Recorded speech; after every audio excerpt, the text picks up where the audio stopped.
আমরা আসছি বাংলাদেশের অন্যতম একটি পর্যটন কেন্দ্র সিলেট, একটি বিভাগীয় শহর।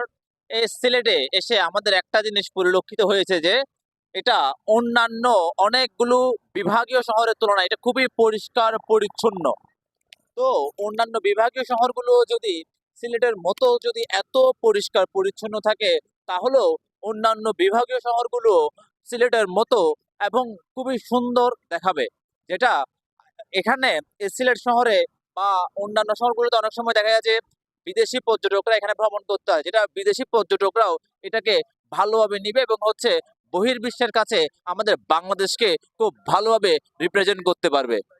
আর আমরা এখন পাশে আছে, এটা হচ্ছে সিলেট হজরত শাহজালাল প্রযুক্তি বিশ্ববিদ্যালয়, যেটা চার্লস নামে সারা বিশ্বের কাছে পরিচিত। যে বিশ্ববিদ্যালয়ে লেখাপড়া করে অনেক ছাত্রছাত্রী বাংলাদেশের সুনাম ভালোভাবে গৌরবান্বিত করেছে। আরেকটা জিনিস পরিলক্ষিত হয়েছে যে এই ক্যাম্পাসের মধ্যে আমরা গিয়েছিলাম, সেখানে খুবই পরিষ্কার পরিচ্ছন্ন একটি ক্যাম্পাস, যেখানে গেলে যে কোনো মানুষের মন জুড়িয়ে যাবে।